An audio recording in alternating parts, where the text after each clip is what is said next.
perkara sunat dalam berpuasa. Nombor satu, yang sunat ketika berpuasa ialah sahur. Tasahharu. Bersahurlah. Fa inna fis suhuri barakah ataupun fis sahuri barakah. Itu hadis Nabi. Bersahur sunnah Rasulullah SAW, paling kurang minum air. Ijma' mengatakan sunat bersahur, dan sunat yang kedua ialah mengakhirkan sahur.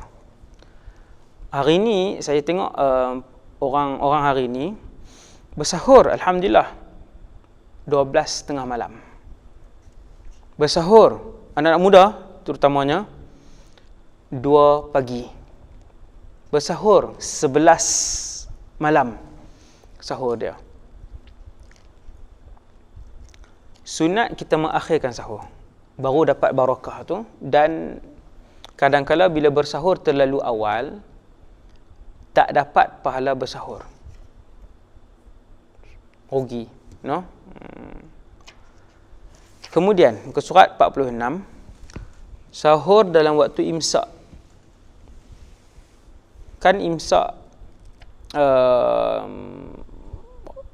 berapa minit sebelum sebelum subuh tu kan, ada orang kata tak boleh makan dan minum dah waktu imsak.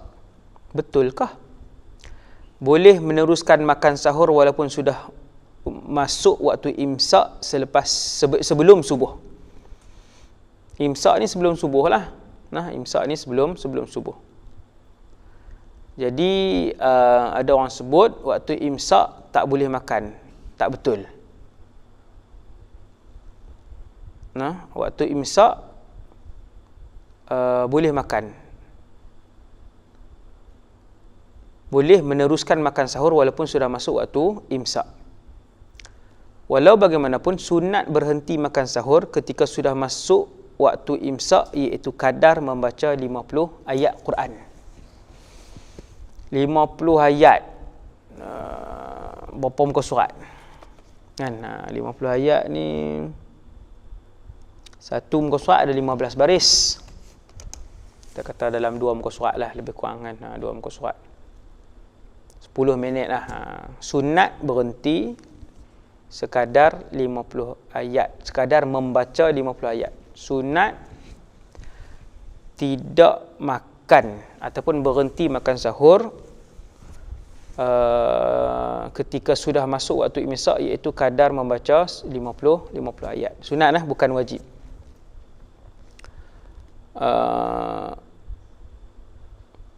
Di sisi mazhab Syafi'i, di sisi mazhab Syafi'i, makan pada waktu imsak tak ada masalah, tak batal dan tak makruh pun. Ada satu pandangan, geng yang tak ada mazhab ni, di Malaysia pun ada geng ni. Dia kata waktu imsak tak boleh makan dah. Itu pendapat yang jangan guna pendapat tu kan. Dia terkeluar daripada pendapat mazhab kita. Yang lebih teruk daripada pendapat itu ialah boleh makan selagi mana azan tak berhenti. Yang tu lagi sakan. Lagi duk azan, makan cepat. Baru asyhadu anna Muhammadar Rasulullah, makan. Yang tu pun, pendapat itu pun sangat tak boleh pakai terus. Jangan pakai langsung. Pendapat itu pun tak boleh pakai. Batal. Siapa yang makan ketika azan subuh berkumandang, maka batal puasanya pada hari itu. Dia dikira sengaja berbuka dan wajib qada. Dan haramlah perbuatan dia. Haram perbuatan dia. Lepas tu apa dia kena buat sepanjang hari itu? Dia wajib untuk menahan diri daripada makan dan minum, sama macam orang lain. Sekali orang buka puasa 7.30 baru dia buka puasa.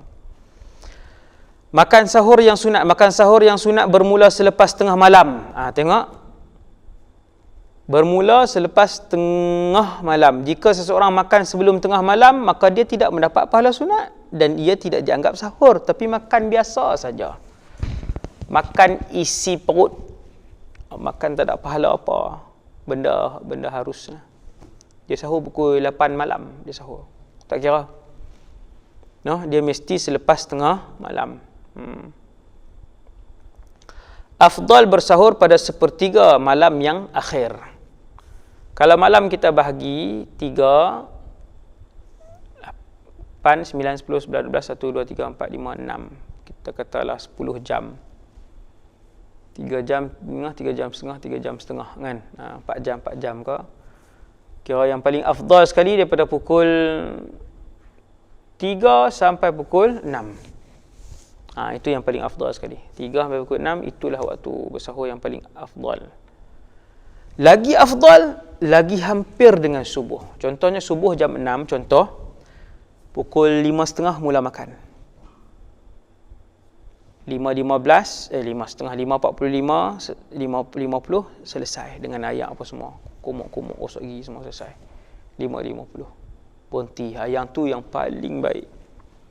Yang paling baik. Paling dekat dengan waktu subuh. Dan sunat berhenti ketika masuk waktu imsak. Berhenti. Okey. Masuk fajar ketika sahur. Seseorang yang sedang bersahur dan mengetahui fajar sudah muncul. Fajar apa ni? Fajar sadiq. Iaitu subuh lah. Kalau tak mau dengar ayat mengetahui fajar tak fajar ni, rimah lah ustaz. Fajar sebut subuh terus lah, senang. Kami tak faham kan. Contoh. Seseorang yang sedang bersahur dan kemudian dia tahu masuk waktu subuh. Hendaklah dia terus berhenti makan. Mengeluarkan makanan yang ada dalam mulut dan menyempurnakan puasanya. Itu tak apa. Maka punya azan, Allahu Akbar, Allahu Akbar. Jangan telan. Terus buang yang ada dalam mulut. Kumuk, buang sisa-sisa apa semua. Buang. Jika dia meneruskan makan juga, maka batal puasanya. Wajib qada dan dia berdosa. Kalau dia teruskan juga. Okey.